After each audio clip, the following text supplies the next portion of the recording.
안녕하십니까. 자기대면 2, 즉 구체적인 적용 부분에 강의에 오신 여러분을 환영합니다.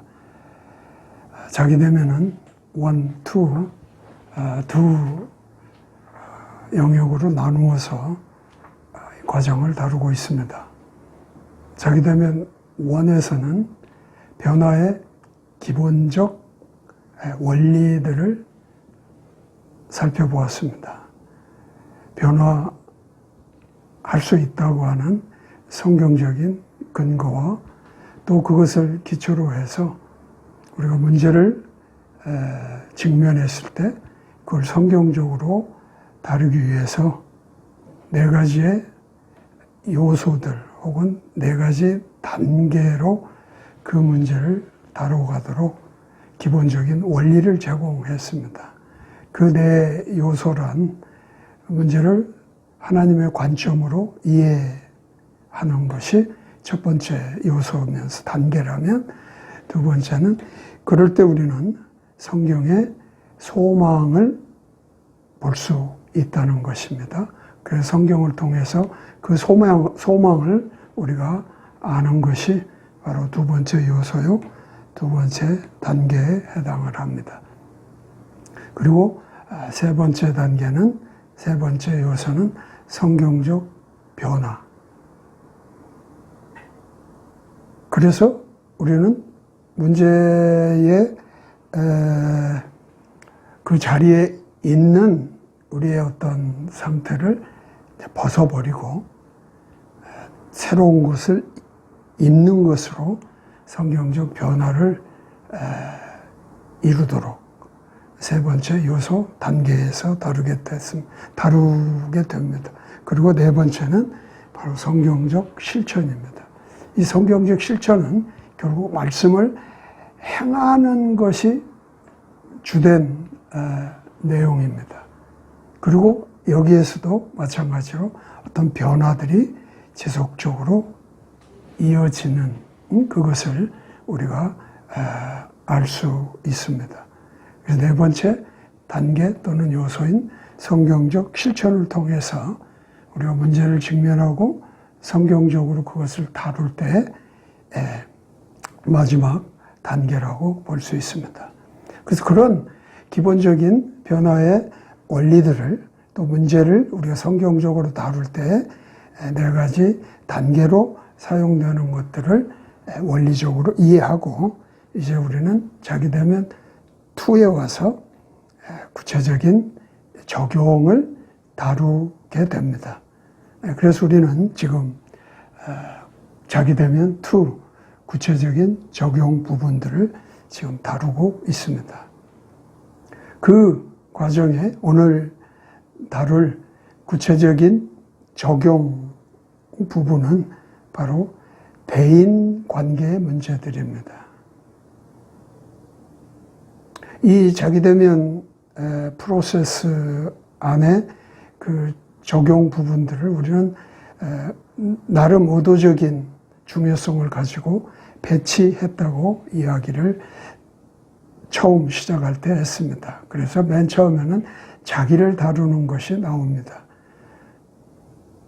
나의 모든 문제는 자기라고 하는 것을 바르게 다룰 때 그 문제들을 우리가 정확하게 성경적으로 다루어 갈 수가 있습니다.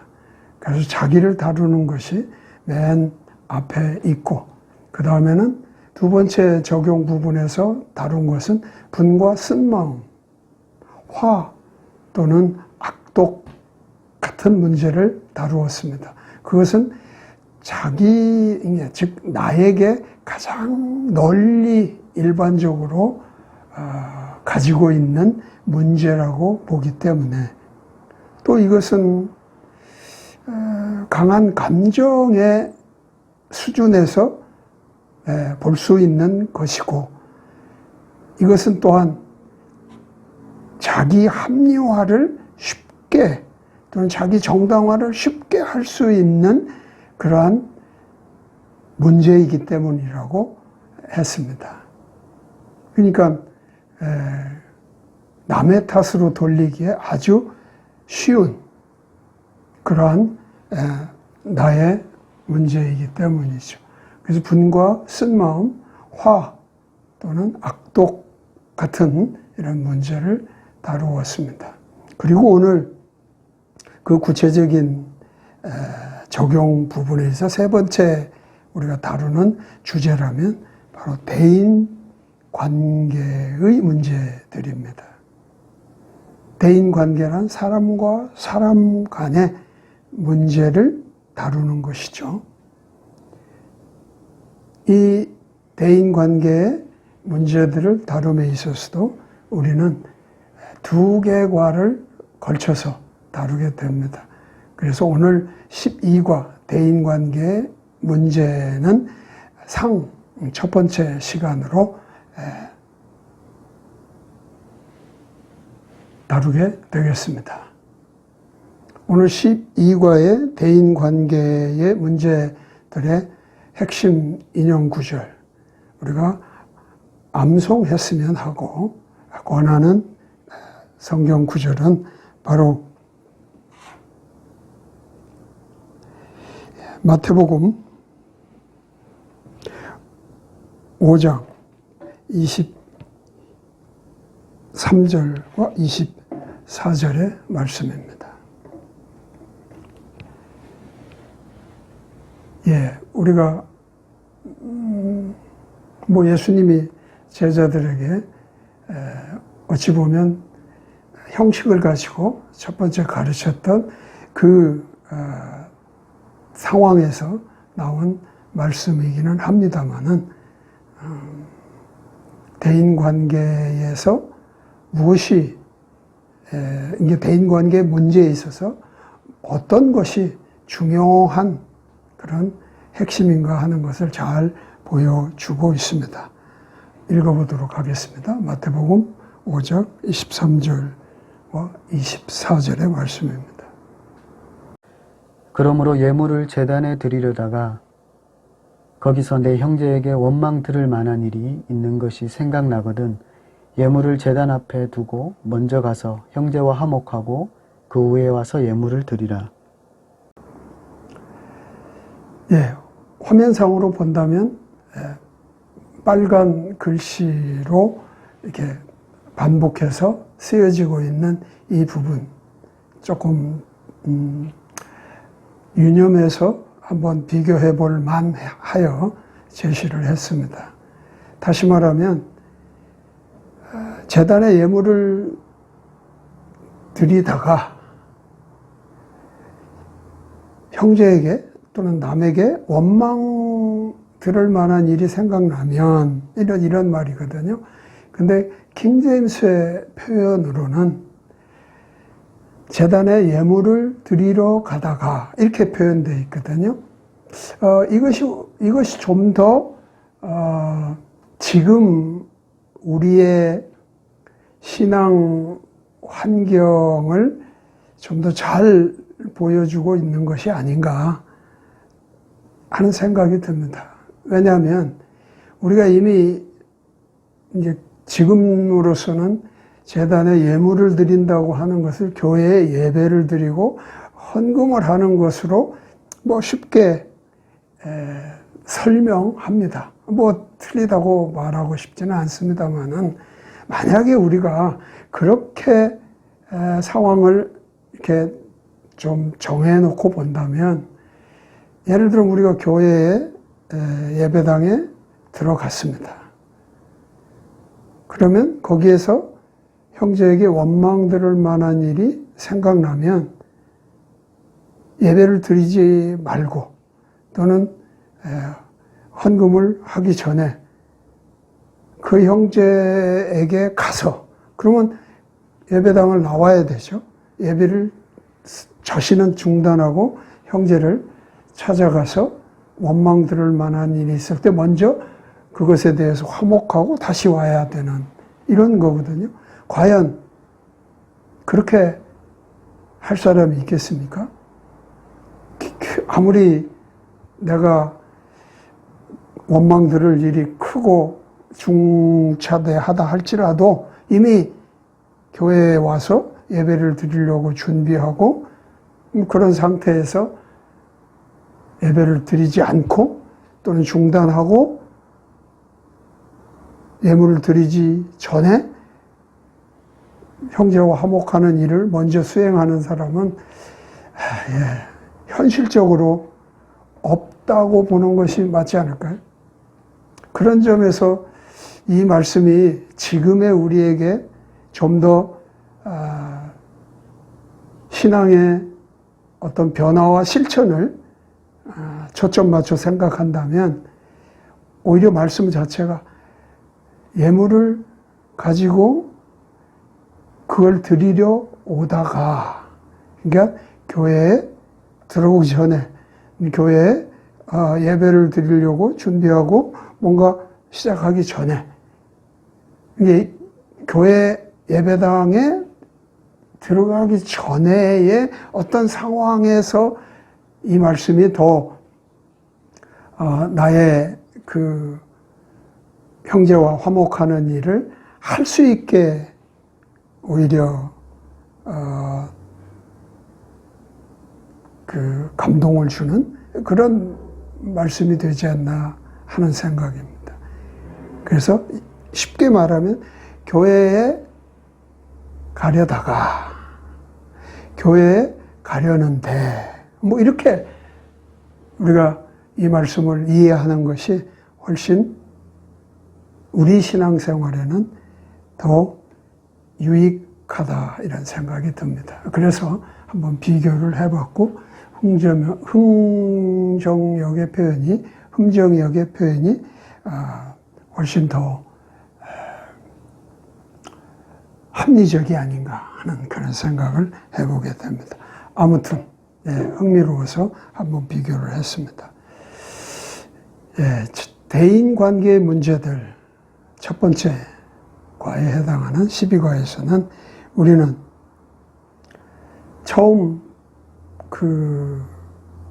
우리가 문제를 직면하고 그걸 성경적으로 다루기 위해서 4가지의 요소 또는 단계를 사용할 때 그 4가지 중에 12과에서는 2가지, 하나님의 관점과 성경의 소망에 대해서 살펴보려고 합니다. 그리고 이 과에서의 핵심적으로 다룰 2가지의 주제가 있습니다. 하나는 용서고 또 하나는 화해입니다. 매우 대인관계에 있어서 문제를 우리가 다룸에 있어서 중요하게 성경의 관점을 이해해야 되는 부분입니다. 용서와 화해. 그래서 이것을 다른 말로 하면 당신의 이웃을 사랑하는 법을 배우는 것이다. 이렇게 말하기도 합니다. 성경적 용서에 대해서 미리 2가지의 관점을 좀 주지시켜 드리고 싶습니다. 하나는 상대방이 용서를 구하기 전에 먼저 마음으로 용서해야 합니다. 마음으로 용서하기가 되어 있어야 됩니다. 즉 쉽게 말하면 마음으로 먼저 용서한 상태여야 합니다. 또 한 가지는 용서해 줄 것을 요청받았을 때 즉시 용서해 주어야 합니다. 내가 용서하기가 내 마음에서 이루어져야 됩니다. 그리고 요청받으면 즉각적으로 용서를 해 주어야 한다는 기본적인 이해입니다. 12과 어떤 목적으로 그 원리들과 또는 설명들을 하고자 하는가? 그 목적은 바로 이런 것입니다. 내 이웃을 용서하는 것은 내가 하나님으로부터 용서받은 것에 대해 이해하고 감사하는 것을 드러냅니다.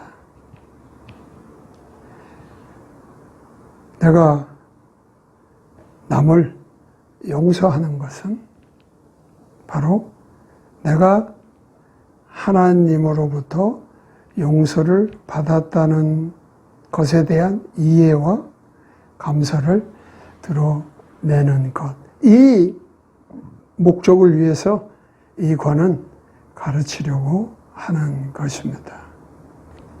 그래서 나의 용서와 하나님의 용서는 매우 밀접한 관계가 있음을 알아야 합니다. 매뉴얼 북에 12과 2페이지에 보면 원리가 나와 있습니다. 이 원리는 12과가 하나님의 관점과 성경의 소망에 관한 두 요소 또는 단계를 다루고 있기 때문에 먼저 하나님의 관점은 어떤 원리로 우리에게 제공하고 있는지 원리 51번을 통해서 살펴보겠습니다. 원리 51번을 읽어보도록 하겠습니다. 당신이 이웃을 사랑하지 않으면 당신은 하나님을 사랑하지 않는 것이다. 당신이 성경적으로 이웃을 용서하지 않으면 하나님께서 당신을 용서하지 않으실 것이다. 이 원리는 성경의 두 부분을 풀어 쓴 것이라고 말할 수 있습니다. 요한일서 4장 20절, 21절과 마태복음 6장 14절, 15절 이 두 부분의 성경의 말씀을 원리로 잘 이렇게 풀어 놓은 것이라 이렇게 말씀드릴 수 있습니다. 요한일서 4장 20절, 21절 말씀을 먼저 읽어보도록 하겠습니다. 누구든지 하나님을 사랑하노라 하고 그 형제를 미워하면 이는 거짓말하는 자니 보는 바 그 형제를 사랑치 아니하는 자가 보지 못하는 바 하나님을 사랑할 수가 없느니라. 우리가 이 계명을 주께 받았나니 하나님을 사랑하는 자는 또한 그 형제를 사랑할지니라. 너희가 사람의 과실을 용서하면 너희 천부께서도 너희 과실을 용서하시려니와 너희가 사람의 과실을 용서하지 아니하면 너희 아버지께서도 너희 과실을 용서하지 아니하시리라. 이 두 부분의 구절들에서 말씀하는 내용, 바로 용서와 사랑, 사랑과 용서에 있어서 남과 하나님, 하나님과 남은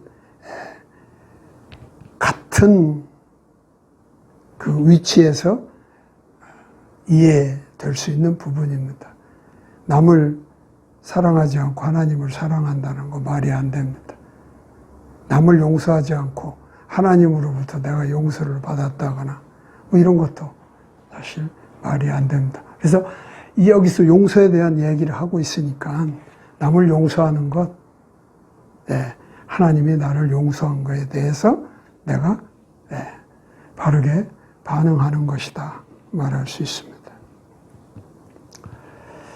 자, 그렇다면 하나님의 관점이 이러므로 우리는 성경을 통해서 그 용서를 한번 살펴보았으면 좋겠습니다. 그래서 우리는 그 용서에 대한 설명의 단원으로 가서 보게 되면 용서에 대한 설명이 나와 있습니다. 먼저 하나님의 용서를 이해하기입니다. 하나님의 용서는 무엇인가 하는 것이죠. 그 첫 번째는 죄를 용서하시는 것은 하나님의 성품이라는 것입니다. 그렇죠. 하나님은 죄를 용서하시는 분입니다. 또 하나님의 용서는 완전하십니다.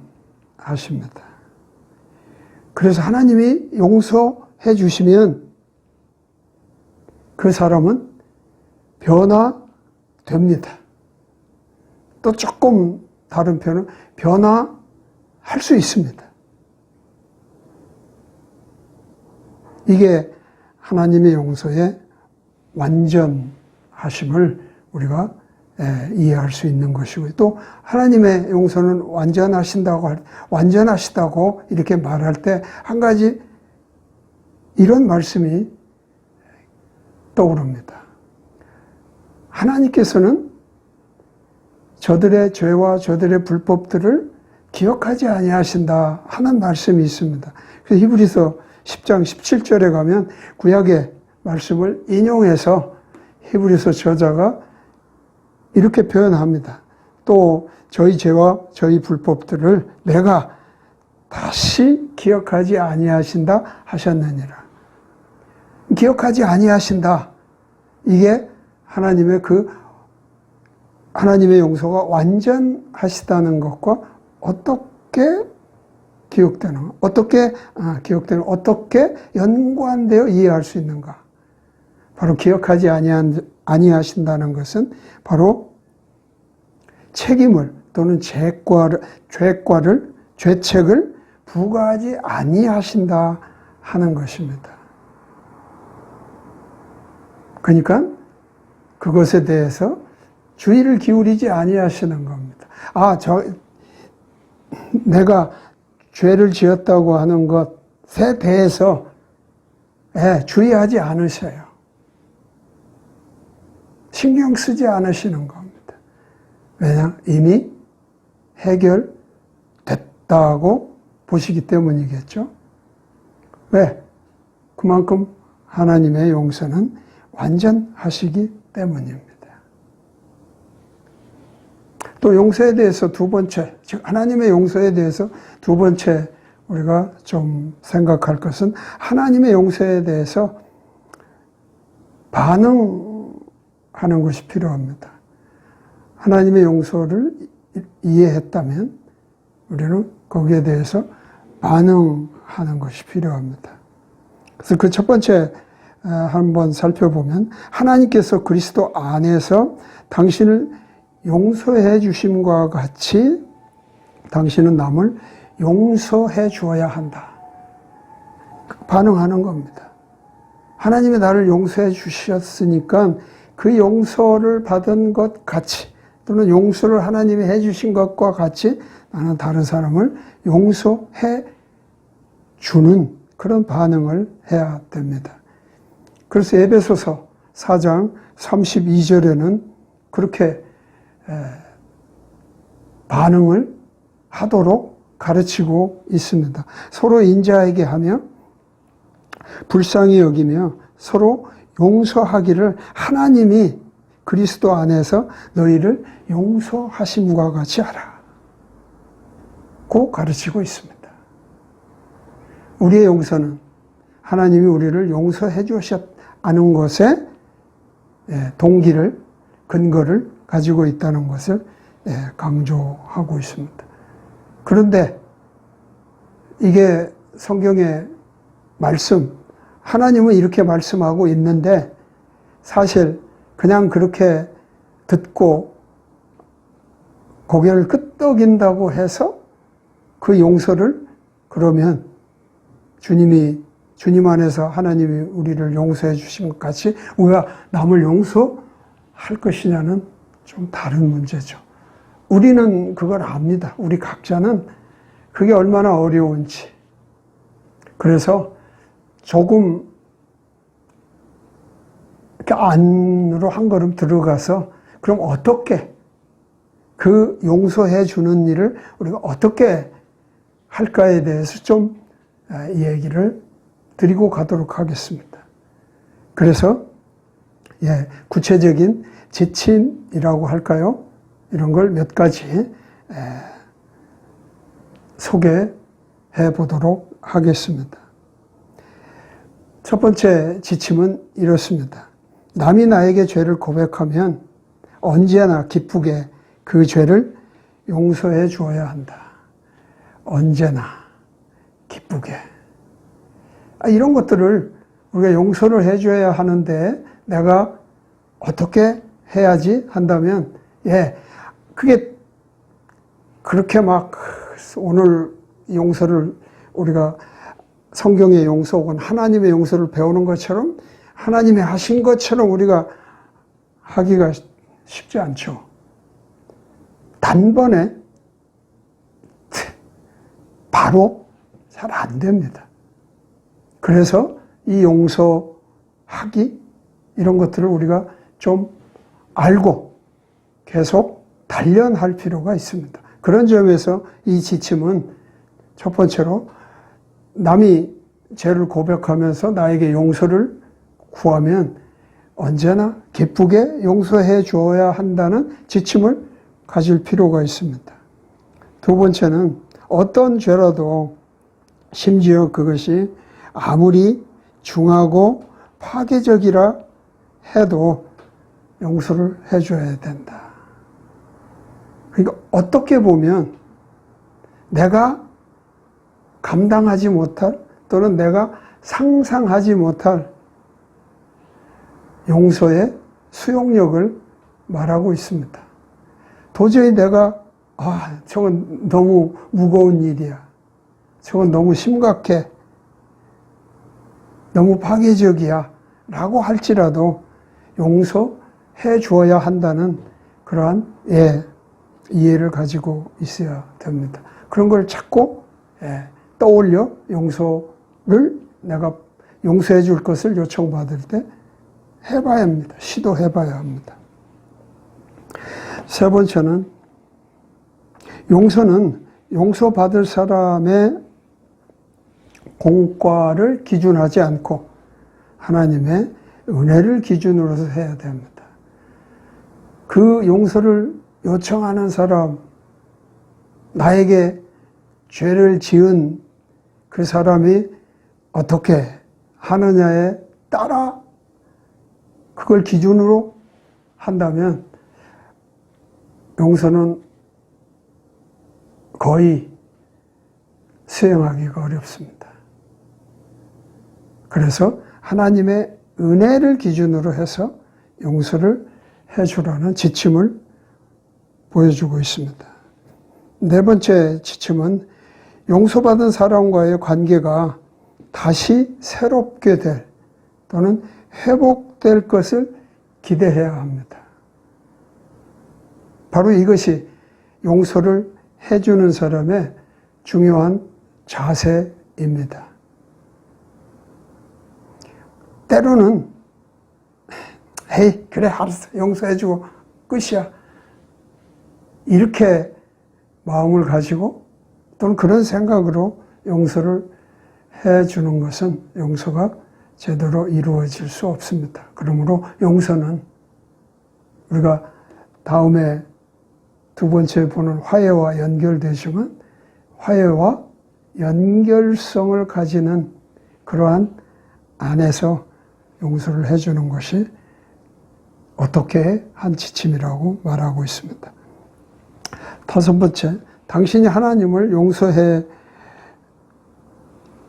당신이 남을 용서해 줄 때 종종 당신에게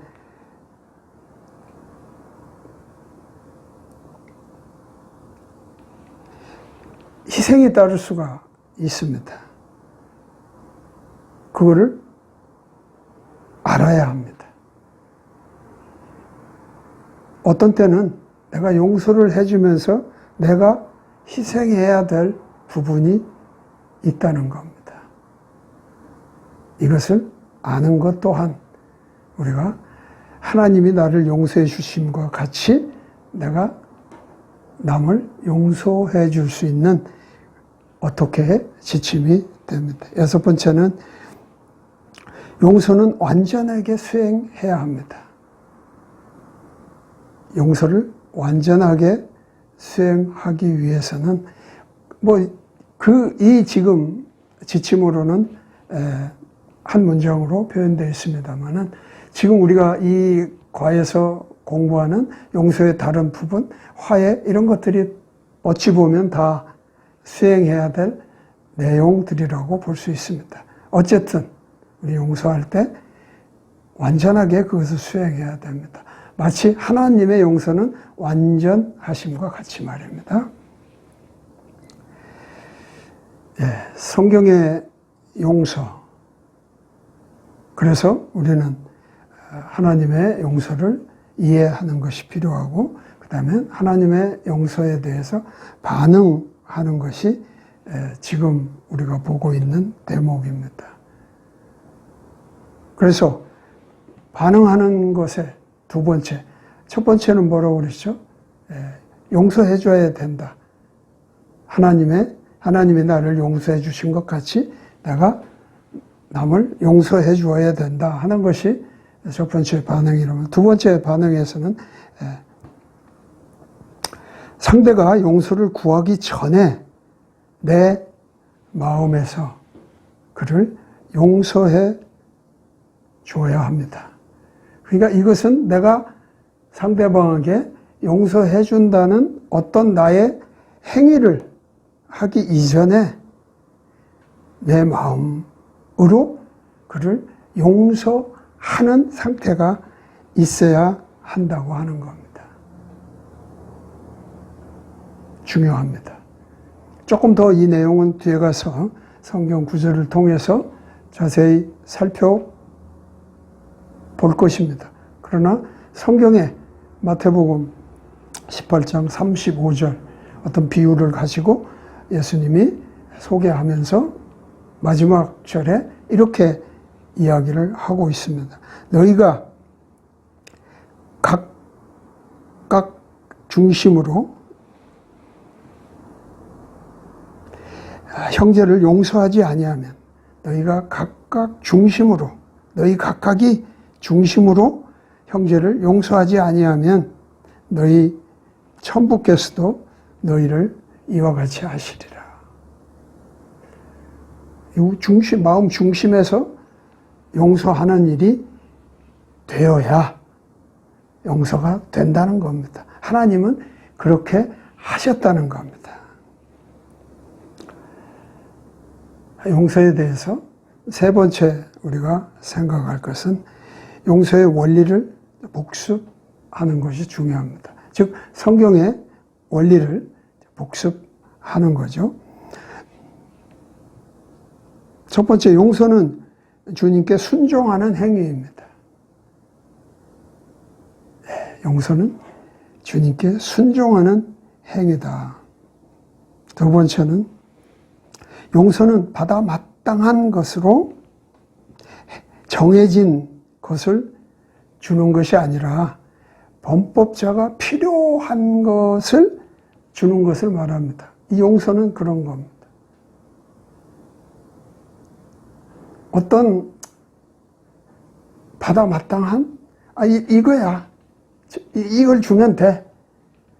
그게 마치 그 보편화된 우리 사이에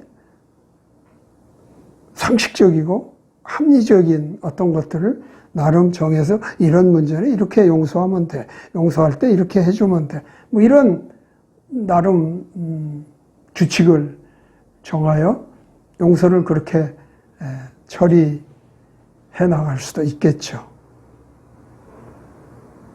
그러나 성경에 말하는 용서란 그 범법자, 그렇죠. 나에게 죄를 범한 자의 필요에 맞는 그 용서를 주는 것이 맞다는 것입니다. 그리고 세 번째는 용서는 행동으로 보이는 예수님의 사랑이라는 것입니다. 그래서 내가 용서를 하게 되면 예수님의 사랑을 보여주는 것입니다. 그래서 이 용서를 해줄 때 그 사랑의 어떤 그 마음으로 네 가지의 약속을 우리가 생각해 볼 수가 있습니다. 첫 번째는 비록 비록 당했지만 그 상대의 잘못을 기록해 두지 않는다는 것입니다. 내가 당했어요. 그렇지만 그것을 기록해 두지 않는 것. 이게 내가 용서를 할 때 지켜야 될 약속이다. 두 번째는 상대의 죄를 다른 사람과 수군거리지 않는 것입니다.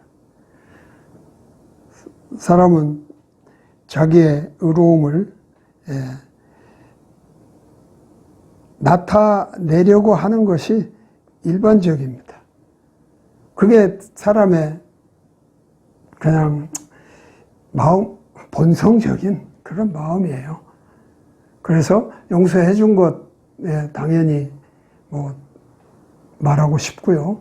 그럴 때 그것이 어떤 상황이었는지 얘기하고 싶습니다. 그런 거 하지 말라는 거예요. 세 번째는 내가 받은 상처를 계속 생각하지 않는 것입니다. 용서해주고 그 문제에 대해서 내가 자유롭게 되는 이것 또한 성경이 말하고 있는 내용입니다. 네 번째는 성경적으로 가능한 빨리 관계를 회복해야 됩니다. 관계를 회복할 걸 꾀해야 합니다. 아까 언급했지만 용서는 화해와 밀접한 관련이 있습니다. 용서의 성경적인 관점을 복습함에 있어서 또 말할 수 있는 것은 용서는 요청이 있을 때 무제한으로 해주라고 하는 것입니다. 예수님도 이 내용을 가르쳤습니다. 누가복음 17장 3절 4절의 말씀입니다마는 이 말씀 제자들이 예수님께 묻습니다. 우리가 그 용서를 할 때 7번 하면 되겠죠? 7번도 사실 쉽지 않죠? 그런데 예수님의 말씀은 누가복음 17장 3절 4절 말씀에 보면 이렇게 말씀하고 계십니다. 읽어보겠습니다. 너희는 스스로 주의하라. 만일 네 형제가 내게 범법하거든 그를 꾸짖고 그가 회개하거든 그를 용서하라. 그가 만일 하루에 7번 내게 범법하고 하루에 7번 내게 다시 돌아와 이르기를 내가 회개하노라 하거든 너는 그를 용서하라 하시니라. 이것을 우리는 무제한의 어떤 법칙이라고 그렇게 표현을 할 수 있습니다. 이렇게 하는 이유가 있습니다. 예수님이 이렇게 하라는 이유가 있습니다. 이 문맥에, 즉, 이 말씀을 하는 문맥의 그 내용에 보면 분명히 이렇게 해야 되는 이유를 설명하고 있습니다. 그것은 내가 주님과 이웃 또는 형제의 종이기 때문이다 하는 것입니다. 종이란 내가 무엇을 하고도 그걸 계속 필요하면 해야 됩니다. 이거 했으니 나는 땡이야. 나는 다음 일을 할 거야. 이렇게 되지 않는다는 겁니다. 그래서 계속되는 누가복음 17장의 5절로부터 10절까지 말씀에 보면 결국 나는 종이기 때문에 그렇게 한다는 것을 결론 내리게 됩니다. 누가복음 17장 5절로부터 10절까지를 읽어보도록 하겠습니다. 사도들이 주께 이르되 우리의 믿음을 증대시켜 주옵소서 하니 주께서 이르시되 너희에게 만일 겨자씨 하나만 한 믿음이 있었더라면 너희가 이 뽕나무에게 이르기를 뿌리째 뽑혀 바다에 심겨라 하였을 것이요 그것이 너희에게 순종하였으리라. 그런데 너희 중에 누구에게 밭을 갈거나 가축을 치는 종이 있으면 그가 밭에서 올 때에 그가 즉시 그에게 이르기를 와서 앉아 음식을 먹으라 하겠느냐. 도리어 그에게 이르기를 내가 저녁을 먹도록 준비하고 또 띠를 띠고 내가 먹고 마실 때까지 나를 섬기며 너는 그 뒤에 먹고 마시라 하지 아니하겠느냐. 그 종이 명령받은 일들을 했으므로 그가 종에게 감사하겠느냐. 나는 아니라고 생각하노라. 이와 같이 너희도 명령받은 그 모든 일들을 행한 뒤에 이르기를 우리는 무익한 종이니이다. 우리는 해야 할 우리의 의무를 하였나이다 하라 하시니라. 예.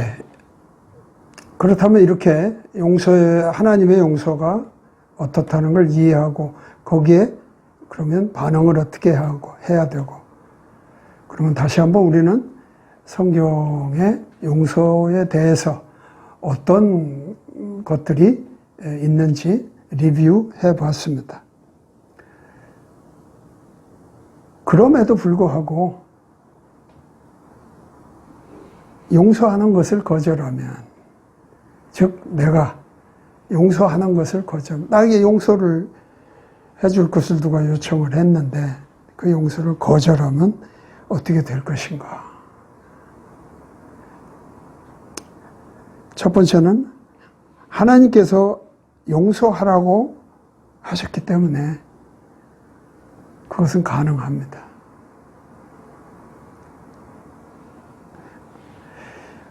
하나님이 용서하라 하셨으니 용서하는 건 가능합니다. 그런데도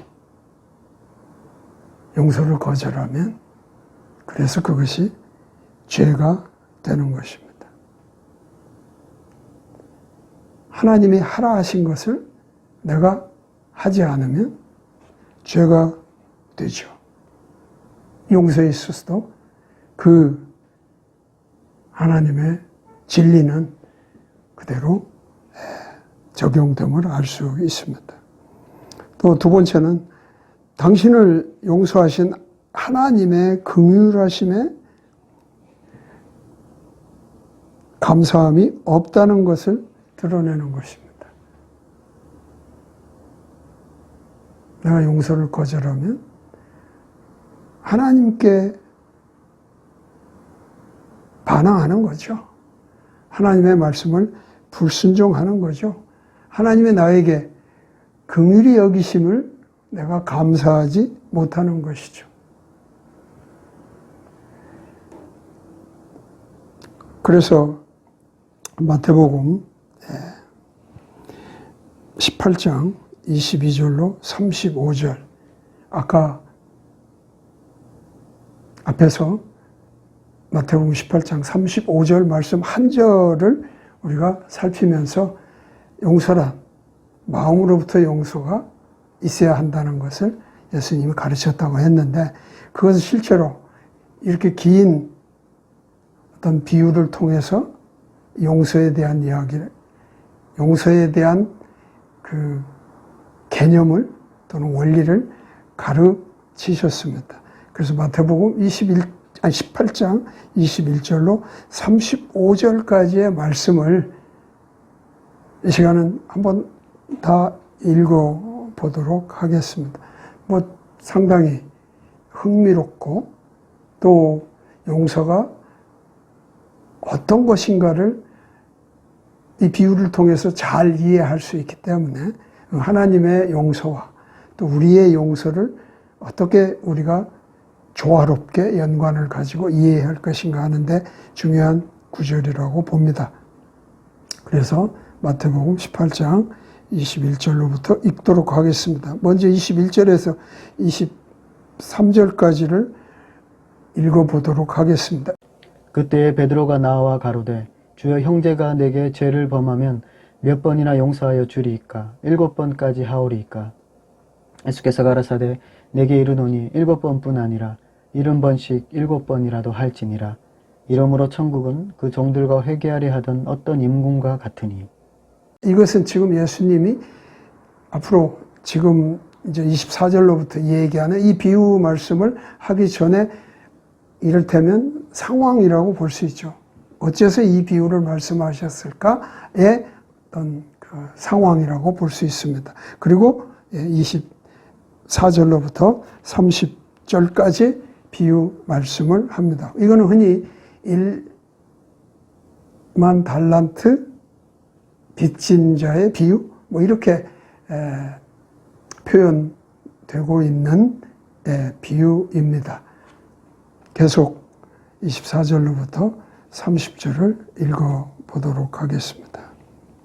회개할 때에 1만 달란트 빚진 자 하나를 데려오매 갚을 것이 없는지라 주인이 명하여 그 몸과 처와 자식들과 모든 소유를 다 팔아 갚게 하라 한데 그 종이 엎드려 절하며 가로되 내게 참으소서 다 갚으리이다 하거늘 그 종의 주인이 불쌍히 여겨 놓아 보내며 그 빚을 탕감하여 주었더니 그 종이 나가서 제게 100데나리온 빚진 동관 하나를 만나 붙들어 목을 잡고 가로되 빚을 갚으라 하매 그 동관이 엎드려 간구하여 가로되 나를 참아주소서 갚으리이다 하되 허락하지 아니하고 이에 가서 저가 빚을 갚도록 옥에 가두거늘. 이 비유의 내용은 한마디로 말하면 임금이 동관 자기 신하 한 사람이 빚을 많이 줬습니다. 1만 달란트나 진 것을 은혜로 다 탕감해 주었습니다. 그래서 이 사람은 그것으로부터 자유의 몸이 돼서 이제 밖에 나가서 또 아주 불쌍한 사람 하나를 만났습니다. 그 사람은 그 신하에게 1달란트 빚진 사람입니다. 비유로 그냥 제가 쉽게 말하는 겁니다. 그 사람을 만나자 그는 내 돈 언제 갚을 거야? 안 갚으면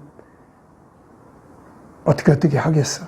이렇게 그를 옥죄입니다. 그러니까 좀 시간을 주십시오. 제가 갚겠습니다. 이렇게 말하지만 당장 갚도록 재촉을 합니다. 이 광경을 임금 밑에 있는 다른 신하들이 보았습니다. 그래서 그것을 임금에게 보고하자 임금이 화가 났습니다. 그래서 그 화난 임금의 상태와 그 임금이 어떻게 이 문제를 처리했는가 하는 것이 이제 31절로부터 35절까지 언급되고 있습니다. 그래서 그 임금은 그 신하를 다시 불러오게 해서 옥에 가두고 네가 이 돈을 다 갚을 때까지는 그 옥에서 나오지 못한다 라고 심판을 내리게 됩니다. 그러면서